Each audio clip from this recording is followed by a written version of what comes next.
Hello বন্ধুরা, welcome to my YouTube channel easy exam guide. আর আপনাদের যদি আমার এই ভিডিওটি ভালো লেগে থাকে তাহলে অবশ্যই এই চ্যানেলটিকে সাবস্ক্রাইব করবেন এবং এই ভিডিওটিকে লাইক, শেয়ার এবং কমেন্ট করতে একদমই ভুলবেন না। তাহলে চলুন শুরু করা যাক।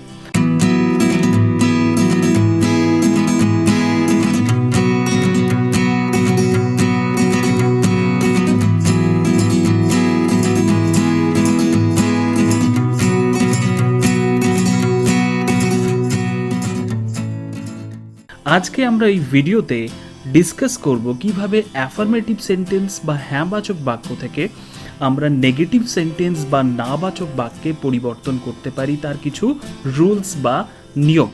তো এই অ্যাফার্মেটিভ সেন্টেন্স থেকে নেগেটিভ সেন্টেন্সে পরিবর্তন করার কিছু বেসিক রুলস নিয়ে অলরেডি একটা ভিডিও আমি এই চ্যানেলে আপলোড করেছি, সেটা আপনারা দেখতে পারেন এবং সেই ভিডিওটির লিঙ্ক আমি ডেসক্রিপশন বক্সে দিয়ে দেবো, সেখান থেকে আপনারা ভিডিওটি চাইলে দেখে নিতে পারেন।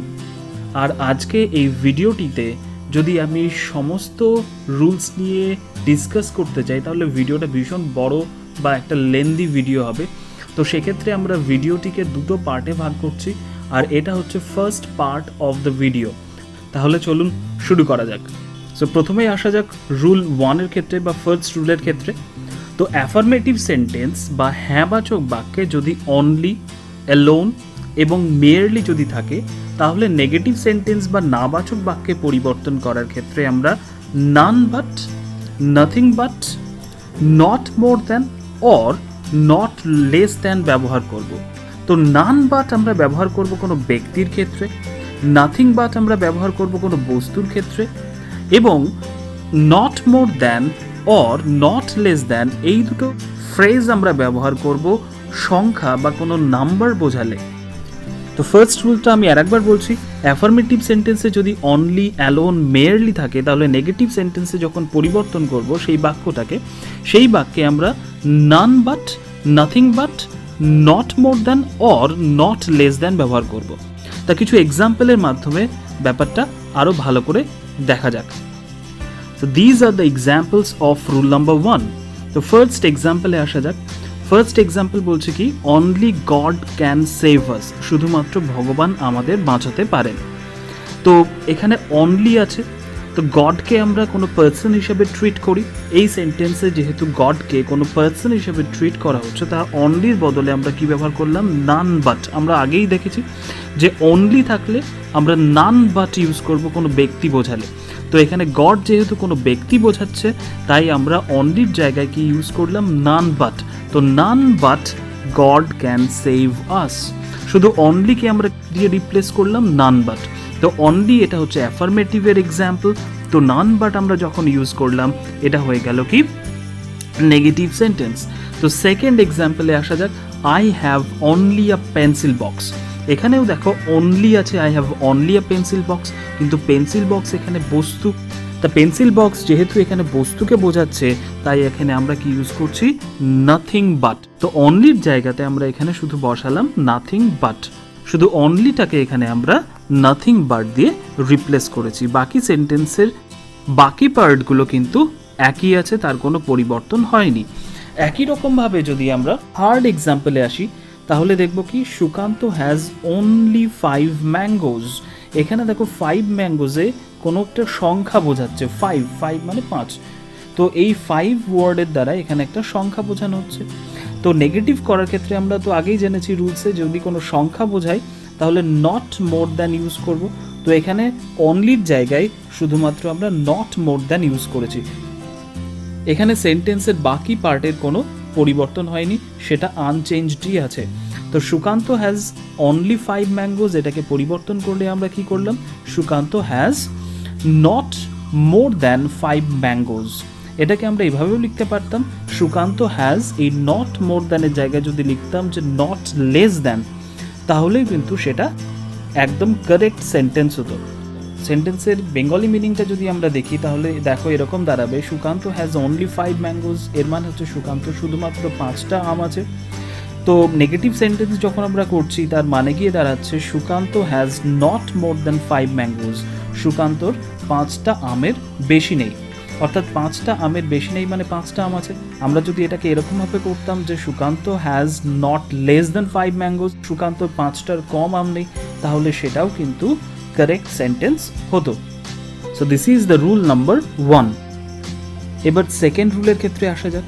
সেকেন্ড রুলে কি বলছে, কোনো অ্যাফার্মেটিভ সেন্টেন্স বা হ্যাঁবাচক বাক্যে যদি must, have to, has to এগুলো যদি থাকে, তাহলে সেটাকে আমরা যখন নেগেটিভ সেন্টেন্সে ট্রান্সফর্ম করব, তখন ক্যানট বাট প্লাস ভার্বের ফার্স্ট ফর্ম। ভার্বের ফার্স্ট ফর্ম মানে হচ্ছে ভার্বের যে বেস ফর্ম বা প্রেজেন্ট ফর্ম আছে সেটা বসাবো, অর্থাৎ ক্যানট বাট প্রথমে বসাবো, তারপরে ভার্বের বেস ফর্মটা বসাবো।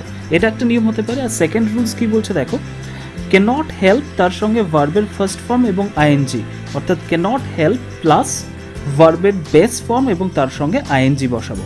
যদি এক্সাম্পল হিসেবে আমরা গো ভার্বকে নিই, তাহলে ফার্স্ট রুলটাকে যখন আমরা লিখবো তখন এভাবে লিখবো ক্যানট বাট গো। আর সেকেন্ড রুলে যখন লিখবো তখন লিখবো হচ্ছে ক্যানট হেল্প গোয়িং। গো হচ্ছে বেস ফর্ম, এই বেস ফর্মের সঙ্গে আমাদের আইএনজি যোগ করতে হবে। So now let's discuss with some examples. এখানে আমরা এই চার্টে যে এক্সাম্পলগুলো দেখছি সেগুলো হচ্ছে বেসিক্যালি সেকেন্ড রুলের এক্সাম্পলসগুলো। ফার্স্ট এক্সাম্পলটা যদি আমরা দেখি তাহলে দেখব যে we must obey our parents. এখানে দেখো মাস্ট আছে, তো মাস্ট থাকলে আমরা কি বলছি, ক্যানট বাট তারপরে ভার্বের ফার্স্ট ফর্ম বসাবো। তো ফার্স্ট রুলসে দেখো we cannot but obey our parents. দেখো ক্যানট বাট বসিয়েছি, তারপরে ওবে হচ্ছে ভার্বের বেস ফর্ম, তো ভার্বের বেস ফর্মটা আমরা এখানে ইউজ করেছি। এবার আসো সেকেন্ড রুলসের ক্ষেত্রে। সেকেন্ড রুলসের ক্ষেত্রে দেখো আমরা উই ক্যানট হেল্প, তারপরে ভার্বের সঙ্গে আমরা আইএনজি যোগ করেছি, ওবেইং করেছি। So we cannot help obeying our parents. তো we must obey our parents এর মানেও যা, we cannot but obey our parents এর মিনিংও কিন্তু সেম। তো সেকেন্ড নিয়ম যেটা আছে we cannot help obeying our parents, এর মিনিংটাও কিন্তু we must obey our parents এই মিনিংয়ের সঙ্গে একদমই ম্যাচ করে। নেক্সট এক্সাম্পল যদি আসি তাহলে দেখব I have to go to Kolkata. দেখো আমরা জানি যে হ্যাভ টু মানেও হচ্ছে মাস্ট, তো I have to go to Kolkata এর মানেও হচ্ছে I must go to Kolkata. তো হ্যাভ টু থাকলেও আমরা একই রুলস অনুসরণ করব। তো ফার্স্ট রুলসের ক্ষেত্রে আমরা কি করেছি দেখো, I cannot but go, cannot তারপরে বাট বসিয়েছি, তারপরে গো ভার্বের ফার্স্ট ফর্ম আমরা ইউজ করেছি। সেকেন্ড রুলসের ক্ষেত্রে দেখো I can not but help going to Kolkata. এখানে দেখো ভার্বের ফার্স্ট ফর্মের সাথে আইএনজি যোগ করেছি, আবার তার আগে ক্যান নট এবং বাট হেল্পও ইউজ করেছি। অর্থাৎ I have to go to Kolkata মানে আমাকে কলকাতা যেতেই হবে। তো এর মানেও যা, I can not but go to Kolkata এর মানেও কিন্তু হচ্ছে একদমই সেম। আর I can not but help going to Kolkata এই মিনিংও কিন্তু একদম একই। কোন মিনিংয়ের সঙ্গে একদম একই, I have to go to Kolkata এই সেন্টেন্সের যে মিনিং আছে তার সঙ্গে কিন্তু একই মিনিং এই দুটো সেন্টেন্সের। Now come to the third rule. So third রুলে কি বলছে দেখো, অ্যাফার্মেটিভ সেন্টেন্সে যদি বোথ অ্যান্ড থাকে তাহলে নেগেটিভ সেন্টেন্সে যখন আমরা পরিবর্তন করব সেই সেন্টেন্সটাকে, সেখানে আমরা not only but also use করব। অর্থাৎ বোথ অ্যান্ড থাকলে আমরা কি করব, নট অনলি বাট অলসো।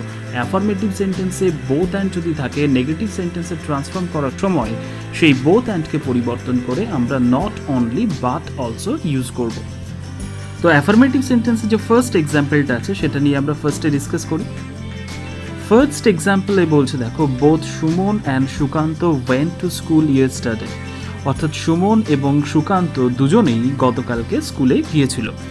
এটাকে যখন আমরা নেগেটিভ সেন্টেন্সে ট্রান্সফর্ম করছি, এই বোথ অ্যান্ডের জায়গায় দেখো আমরা কি করেছি, not only but also use করেছি। তো এই সুমন আর সুকান্তর আগে আর পরে দেখো বোথ আর অ্যান্ড আছে। সুমনের আগে এখানে বোথ এবং সুকান্তর আগে এখানে অ্যান্ড আছে।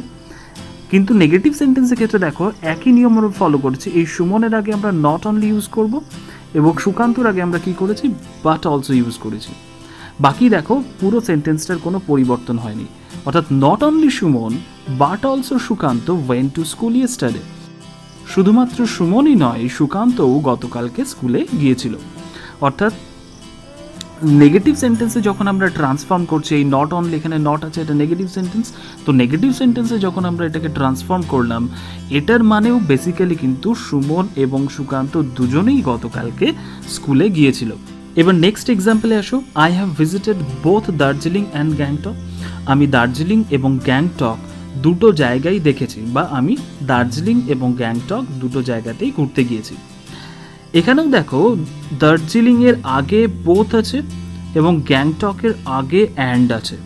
এটাকে যখন আমি ট্রান্সফর্ম করলাম, দেখো ফার্স্ট পার্টের কোনো পরিবর্তন হয়নি, আই হ্যাভ ভিজিটেড। কোনো পরিবর্তন হয়েছে এখানে? নেগেটিভ সেন্টেন্স করার সময় কোনো পরিবর্তন হয়নি, আই হ্যাভ ভিজিটেড একই আছে। দেখো দার্জিলিংয়ের আগে যেখানে বোথ আছে এই জায়গাটাতে আমরা নেগেটিভ করার সময় কী করলাম? নট অনলি করে দিলাম। আর গ্যাংটকের আগে যেখানে অ্যান্ড আছে সেখানে আমরা কী করলাম? But also. দেখো I have visited not only Darjeeling but also Gangtok. আমরা শুধুমাত্র দার্জিলিংই ঘুরিনি, গ্যাংটকও ঘুরেছিলাম। তার মানে কি আমরা দার্জিলিং এবং গ্যাংটক দুটো জায়গায় ঘুরেছিলাম। এখানে একটা জিনিস খেয়াল করার মতো, যে দুটো প্রাইমারি ওয়ার্ডকে আমরা জয়েন করব বা লিঙ্ক করব, সেই দুটো প্রাইমারি ওয়ার্ডের আগে এবং পরে কিন্তু আমরা বোথ অ্যান্ড বা not only but also use করব। আমরা কিন্তু সেন্টেন্সটা এইভাবে কখনোই লিখতে পারতাম না যে I have not only visited Darjeeling but also Gangtok. এটা যদি আমরা লিখতাম তাহলে কিন্তু এটা রং সেন্টেন্স হতো। এবার আসা যাক ফোর্থ রুলসের ক্ষেত্রে। তো ফোর্থ রুলসে কি বলছে দেখো, অ্যাফার্মেটিভ সেন্টেন্স যদি এভরিওয়ান, এভরিবডি, এভরি পার্সন বা এভরির সঙ্গে কোনো কমন নাউন ইউজ করা হয় বা অল থাকে, তাহলে আমরা যখন নেগেটিভ সেন্টেন্সের সেই সেন্টেন্সটাকে ট্রান্সফর্ম করব তখন সেখানে ফার্স্ট দেয়ার ইজ নো এটাকে ইউজ করব, তারপরে দেয়ার ইজ নো এর সঙ্গে যে ওয়ার্ডটা অ্যাটাচ থাকবে সেটাকে ইউজ করব, তারপরে বাট ইউজ করব। সাপোজ এক্সাম্পল হিসেবে যদি আমরা দেখি যে এভরি মাদার যদি থাকে, তাহলে এভরির জায়গায় আমরা ইউজ করব হচ্ছে দেয়ার ইজ নো। এবার ওয়ার্ড অ্যাটাচটা হচ্ছে মাদার, তো there is no mother but. এখানে এই ওয়ার্ড অ্যাটাচড বলতে কিন্তু ওই মাদার, এভরির সঙ্গে যে ওয়ার্ডটা অ্যাটাচ আছে বা যুক্ত আছে যেমন মাদার, সেই ওয়ার্ডটাকে বোঝানো হচ্ছে। তাহলে চলো কিছু এক্সাম্পল দেখে নেওয়া যাক। দেখো ফার্স্ট এক্সাম্পলে যদি আমরা দেখি, every mother loves her child. এখানে এভরি আছে, every mother loves her child, প্রত্যেকটা মা তার শিশুকে ভালোবাসেন। তো ফার্স্ট রুলসে আমরা কি করছি দেখো, এভরির জায়গায় দেয়ার ইজ নো ইউজ করেছি। তারপরে দেখো এই মাদারটা হচ্ছে ওয়ার্ড অ্যাটাচড উইথ, তো যে শব্দটা যুক্ত আছে সেই শব্দটা আমরা ব্যবহার করলাম, দেয়ার ইজ নো মাদার, তারপরে আমরা বাট ইউজ করলাম। So there is no mother but, তারপরে যা আছে দেখো এখানেও যা আছে তা লাভস আ চাইল্ড, এখানেও দেখো লাভস আ চাইল্ড আমরা ইউজ করেছি। So there is no mother but loves a child. তো every mother loves a child মানে প্রত্যেকটি মা তার সন্তানকে ভালোবাসেন। There is no mother but loves a child এর মানেও কিন্তু একই। এবার সেকেন্ড নিয়মে আসে, দেখো সেকেন্ড নিয়মে সেন্টেন্সটাকে কিন্তু একটু ঘুরিয়ে আমরা এভাবেও লিখতে পারি। বেসিক্যালি ব্যাপারটা একই, এটাকে শুধু আমরা ক্লজ দিয়ে জয়েন করেছি। দেখো there is no mother, there is no, তারপরে ওয়ার্ড অ্যাটাচড উইথ মাদার আমরা এখানে ইউজ করেছি, তারপরে এটাকে জাস্ট ক্লজ দিয়ে ব্রেক করে দিয়েছি যে হু does not love a child. So এমন কোনো মা নেই যে তার সন্তানকে ভালোবাসে না, তার মানে কি প্রত্যেকটা মাই তার সন্তানকে ভালোবাসেন। So there is no mother who does not love a child এর মানে হচ্ছে এরকম কোনো মা নেই যিনি তার সন্তানকে ভালোবাসেন না, অর্থাৎ প্রত্যেকটা মাই কিন্তু তার সন্তানকে ভালোবাসেন। তো ঘুরিয়ে কিন্তু এই সেন্টেন্সের মানে কিন্তু এটাই দাঁড়াচ্ছে। এবার যদি আমরা সেকেন্ড এক্সাম্পলে আসি, দেখবো যে এভরিওয়ান লাভস হিজ মাদারল্যান্ড, প্রত্যেকে তার মাতৃভূমিকে ভালোবাসে। এখানে এই সেন্টেন্সে এভরির পরে যে ওয়ান ওয়ার্ডটা আছে এটা হচ্ছে তোমার ওয়ার্ড অ্যাটাচড উইথ। এবার যদি আমরা এই সেন্টেন্সটাকে নেগেটিভ সেন্টেন্সে ট্রান্সফর্ম করি, তাহলে ফার্স্ট নিয়মে যদি দেখি তাহলে দেখবো যে there is no one but loves his motherland.